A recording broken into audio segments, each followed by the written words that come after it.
ভালো আছেন নি? কি অবস্থা?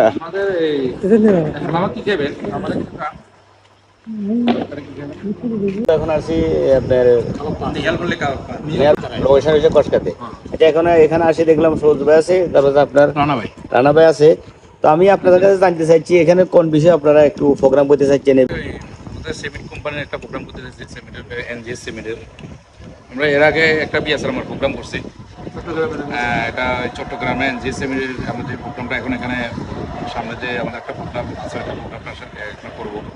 তো আমাদের বিএসআরএম প্রোগ্রামটা এখানে অনেক ভালো হয়েছে, সবাই সুনাম করছে।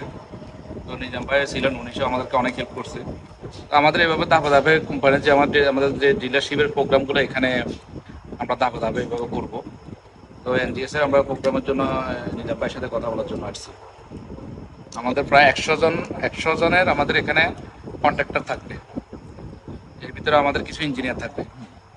পুরো আমাদের ফরাদনগর থেকে নওয়াবপুর বাজার, খাইয়ারা, কিসমন্দার, ফাজিলপুর, ঢাল মার্কেট, এভাবে নতুন বাজার থেকে শুরু করে আমাদের কসকার থেকে শুরু করে সব যত রিটেল যত কন্ট্রাক্টর আছে, কন্ট্রাক্টর বাইরে এখানে প্রোগ্রামে 1-1.5 ঘন্টা ওনারা সময় দিবে। এই যে সেমিটের যে বিষয়টা আছে, সেমিট কীভাবে ব্যবহার করবে, সেমিটের কার্যকারী কী, সেমিটের ভিতরে কী গুণাগুণ আছে, এই বিষয়ে এখানে কিছু কথা উপস্থাপন করবে। তো এই আমাদের প্রোগ্রামের আমরা সম্ভব একটা ডেট দিব, এখন ফাইনালি কথা বলার পরে আমরা যে কোনো এই মাসের ভিতরে যে কোনো শনিবার আমাদের প্রোগ্রামটা আমরা ফিক্স করবো। এই বিষয়ে আপনারা এখানে কথা বলার জন্য আসছেন? জি, এই জন্য নিজাম ভাইয়ের সাথে কথা বলার জন্য আসছি। খাওয়ার মানটা আরও উন্নত করবে, উনি আমাকে কমিটমেন্ট করছে। এর আগে যে প্রোগ্রামটা করছি সবাই খাওয়ার আরও সুনাম করছে।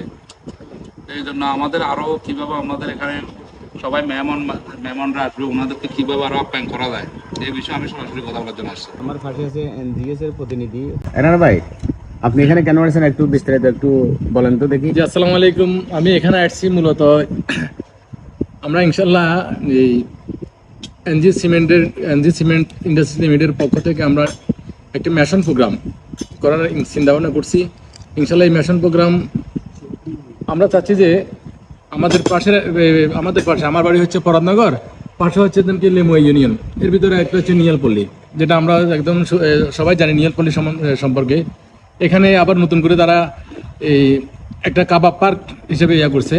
তো এখানে আসছি মূলত ওনাদের কাছ এখানে একটা প্রোগ্রাম করা যায় কিনা, কস্ট কীরকম হয়, খানার মান কীরকম, এই বিষয়ে জানার জন্য ওনার কাছে